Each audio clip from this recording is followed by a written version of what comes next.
And hello, my friends, and welcome to another episode of A Fair Criticism. I want to thank you for joining me yet once again, and I must apologize at the very beginning for being so late with another installment of A Fair Criticism. It's not for a lack of material, it's not for a lack of excitement either. Of course, I'm a man who's extraordinarily busy, and I have failed to permit myself or allow myself the time, the scheduled time, to do the thing I said I wanted to do. So, again, I apologize. I am going to make stronger efforts over the next few weeks. As you've heard me say before, I think that we live in truly exciting times. I'm fascinated by the world around me. I'm fascinated with the events that are about to unfold in my little corner of the universe. So, it's a rainy, cold night here in the United Kingdom. I'm tucked away in a little part of London. It's Greater London. I'm still going to describe it as being or define it as being in London, as we seem to pay a fair amount of taxes to those rascals. So I welcome you, and I thank you once again for joining me. Now, I want you to hit the like button or the subscribe button or whatever button exists below. This is a YouTube only production. So, please hit the subscribe button if you like what you hear in this particular episode of A Fair Criticism. Please be sure to show me how much you appreciate it. And if you don't like it, I'm not afraid. I want you to give me a thumbs down. It's what it is. All right, what I want to get to, my good friends, is this. We're a couple of weeks now into the official act of or event, that special magical hour when Brexit kicked in. So a couple of weeks in now. And I have to tell you that I'm not really up on much of what's occurring with it. My desire was for this beautiful, strong country, which once upon a time had an empire. These people who were able to rule from so very, very far away were losing the ability to rule themselves. Now, I'm not from here. I wasn't born here, but I am British. And with that in mind, I wanted Great Britain to be Great Britain.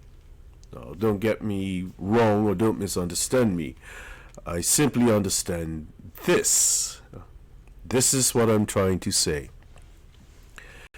That for a people to be great, for a country to be great, it must rule itself. It must be a sovereign nation.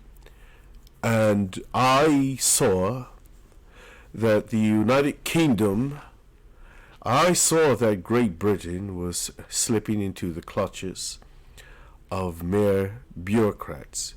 That there would be no space for great men and or women to arise, because they would be controlled by bureaucrats.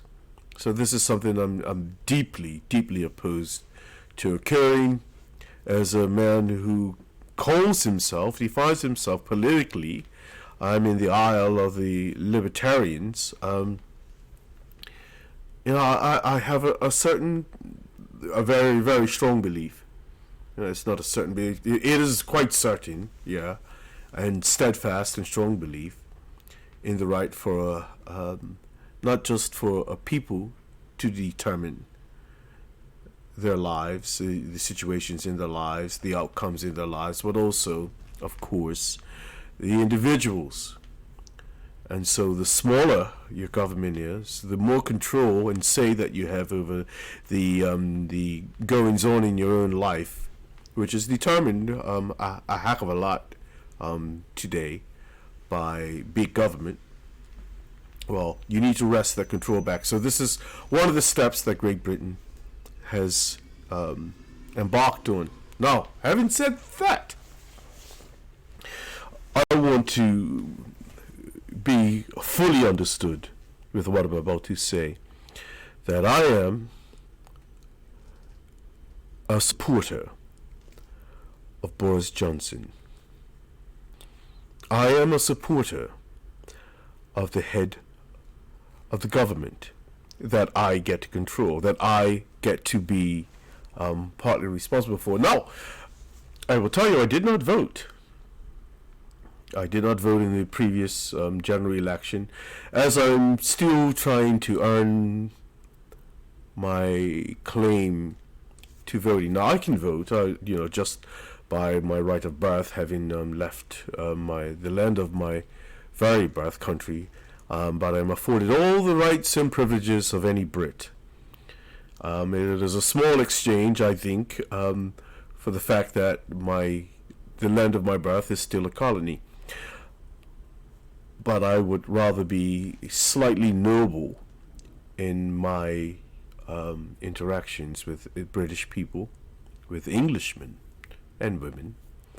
And the fact is that I would feel a little hard done by any idea that someone could go to my country and simply by landing on the shores of my country, that they would be permitted to vote. So I'm opposed to that. But I am thankful for having the opportunity to vote. I still have not found a political footing in this country, something that serves me. I do not side with the idea of there actually being two parts or multiple parts to the type of governance in this country. I mean, I act like, behave like, I am a Republican in my mind. I am a Republican. So I don't have much use for a monarchy. That's another matter. But I do have use for strong leadership, as defined by me. And so I'm going to take the definition, and I can borrow a definition, other people's definitions. I will take the definition of strong leadership by the mechanisms that have been employed in this country for choosing the governors of this country, those who will govern, not rule, but govern. And in a roundabout way, what I'm saying is that I support Boris Johnson because he won, and he won it strongly with a tremendous gain in his majority to govern. And so on that fact alone, I will support this man. I will call him out when I think that he's got it wrong, but he will mostly have my support because I want him to succeed. I want this Prime Minister to be successful. I expect him to face choppy waters. I expect him to be assailed. I expect him to struggle at times. I expect him. He's a man. He's going to have ups. He's going to have downs. But I will support him. Now I hear voices whispering and voices shouting as well, saying, he is not my Prime Minister. Well, that's just sour grapes. If you cannot accept the fact that this country went to the polls in December and you received the Christmas present of a brand new government under a brand new Prime Minister, well, in the sense that he actually won the prime ministerial, is that a word, position, that he didn't, and he did it on his own terms. not something that was gifted, and I still have problems with that, the way that they pass the baton in government from one unelected individual or one elected individual to an unelected individual, and I don't know how many people actually vote based on the who could potentially be the prime minister. I think that would be a little dumb. But what I do know is that Boris has been quite sincere about his positions and standings with the European Union. And so, for the time being, I will stand with him as he attempts to extricate, to pull us out out of those deeply enmeshed entanglements with the EU, so that this country can once again be great, a great Great Britain. Something I'm in support of currently, Boris Johnson. And there's been a little waffling maybe here and there, because it's a really, really big and bold move. And the idea is that Boris wants to change the relationship of the British people with the British Broadcasting Corporation. Bravo, I say. Fantastic, I yell. About time, I state.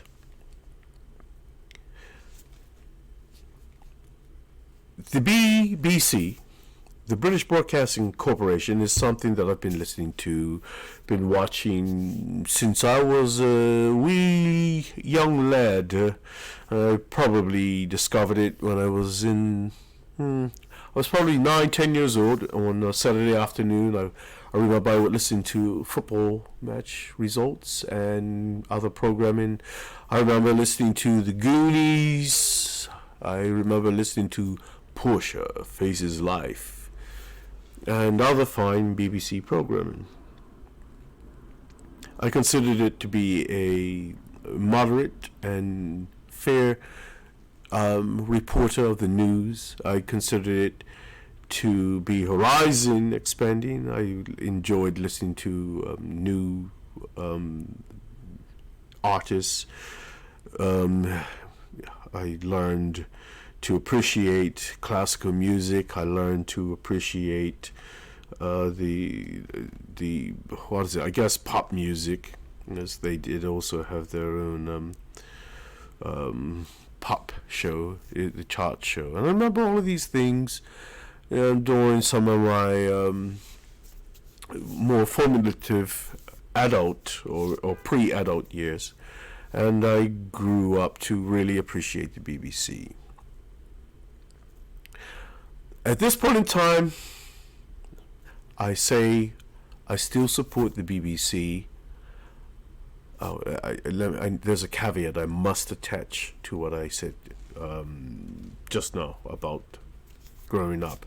So, in the land of my birth, all of this was over the air, and it was free to me.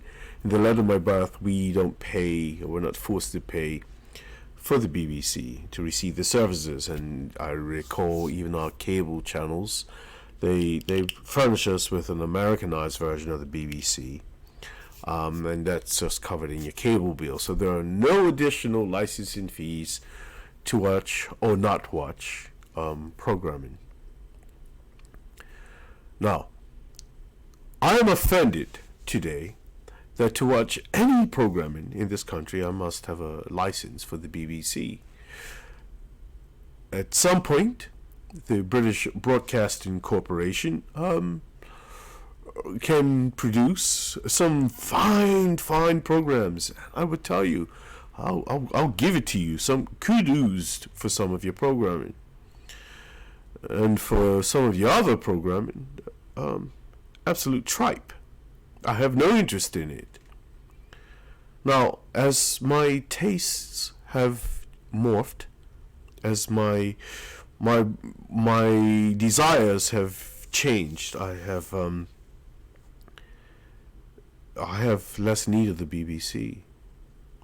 I do admit I visit the website maybe 3-4 times a week.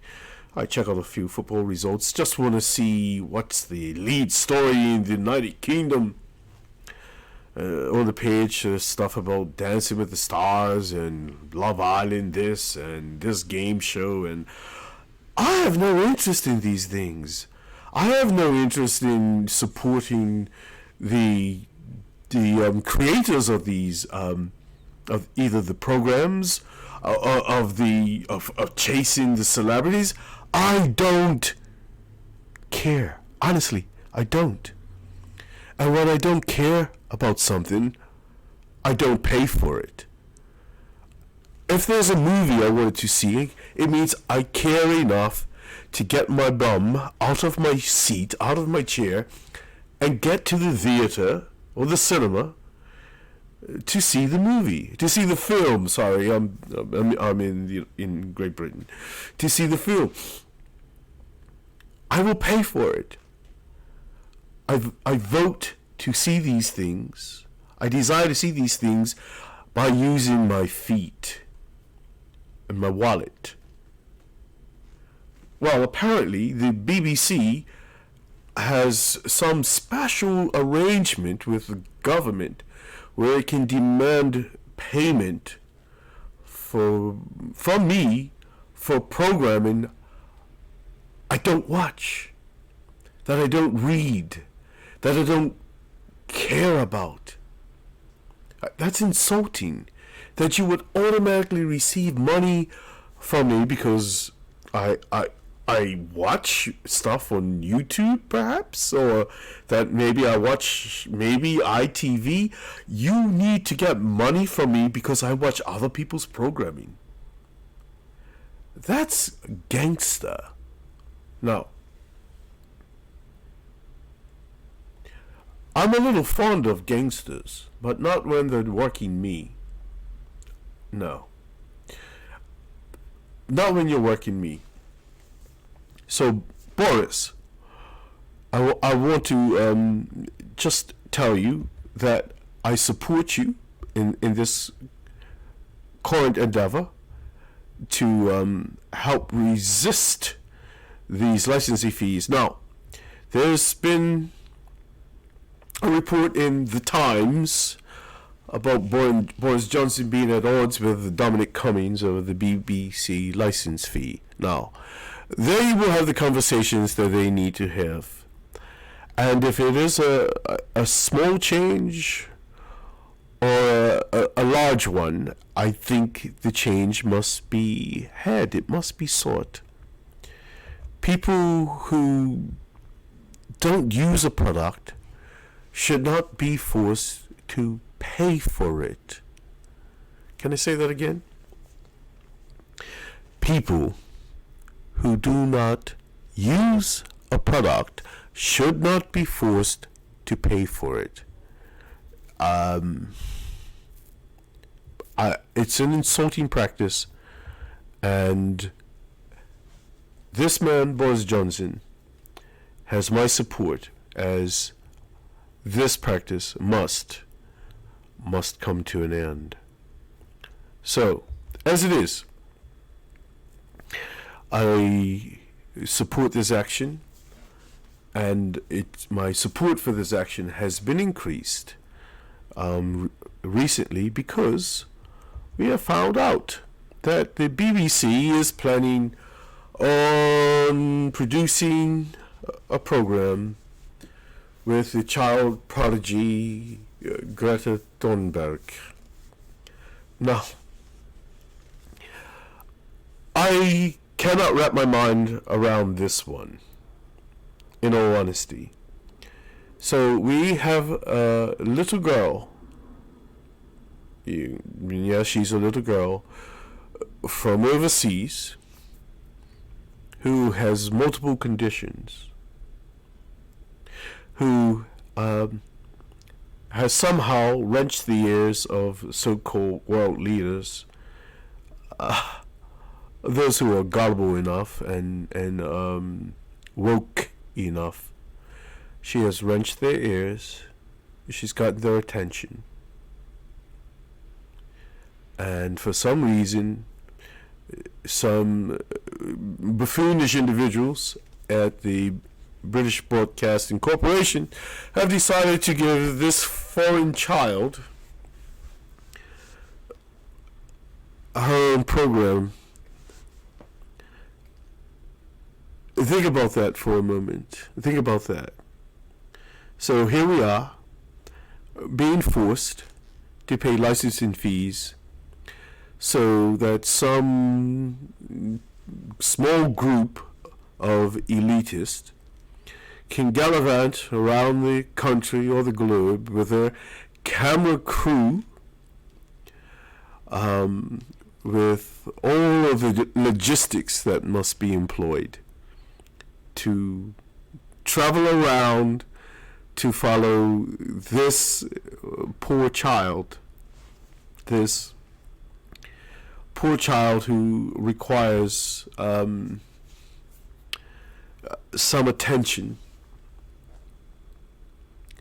medical attention, to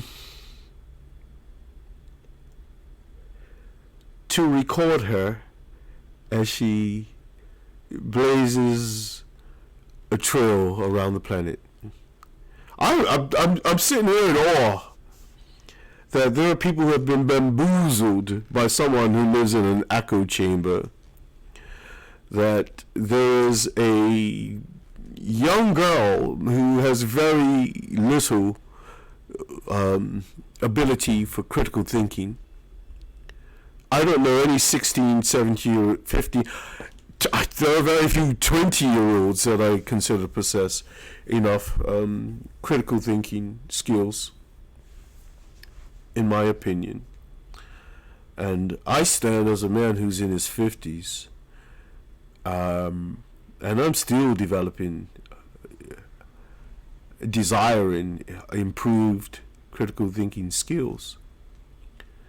And yet we have people at the BBC who find it acceptable that they spend taxpayers' funds for this disgusting program to follow a little girl who is frightened, who feels cheated and trapped, who behaves as a magpie or a parrot. I don't get it. I just don't get it. How can you be that gullible? That is the primary question here. How can you choose to be that gullible? Oh, wow. Wait, let me get it right. Cadence. How dare you? How dare you? You have stolen my tax-paying money to support these pipe dreams that people care about what this young child has to say about seismic, cosmic, planetary, global events. Please, I ask you this question. Okay, because I want to get to the hypocrisy of all. And I'm not afraid to do that. Because I will bet you that these people at the BBC, they've got a carbon footprint that's way bigger than mine. I can promise you that. I can promise you that Greta Thunberg has a carbon footprint way bigger than mine. If I needed 1 solar panel of energy per year to support myself so that I could stay warm and not die on the streets of London because it's so damn cold here. How many is she using? Is Greta using 2, 3 times? Are the people of the BBC going to be using 10, 20 times as they fly about, as they get their battery packs all charged up while they're living in hotels, as they're traveling around in cars? Someone's paying for all of this. So that's me. I don't like gangsters who are working me. Now, Greta has turned you guys into gangsters because you're saying you're going to take something that doesn't belong to you and you're going to do as you like with it. And I don't like that. I don't appreciate it. Anyway, maybe I've gone a little bit too far. Maybe. But I've had my say. I know there was something else I wanted to add, but as it is, it's getting a little bit late. I need to get myself out of here and go get my workout. I've lost 16 pounds in the past, what's it been? This is week 5? It's been 5 weeks, just past 5 weeks of this training regimen. I really have transformed my body. I've lost most of my that pot belly thing I had going on, that dead bod. Had to get rid of that. I use a plastic comb to comb my hair. I wonder what Greta uses to comb her hair. How do you think she dries her hair when she gets out of the shower after taking a bath? Her hair gets wet. What do you think she uses? Is she using a plastic comb? Is she using a plastic brush? Or is she using natural fiber? Is she using natural fiber? Is she using something that was cut from a tree, or perhaps an animal was killed for the quills so she could have a lovely bristle brush? They're nice, aren't they nice? So there's no escaping the hypocrisy. They can't escape. I won't allow you to. It's serious. I like to have fun and laughs as much as the next man. I really do. My mindset is not what it once was. I don't need as much laughter, and there are things I no longer find funny. So, Boris, you have my permission. Anyway, guys, this has been a fair criticism. Again, hit the subscribe button. If you like what I had to say, hit the like button below. Give me a thumbs up. If you don't like what I say, give me a thumbs down. Hey, it is what it is. I want to thank you for joining me. I promise to have another video out before the end of the week. I promise. I very, very seldom use the P word, but I said it. Check you all later. You take care, and that's Robert out of here. Goodbye, y'all.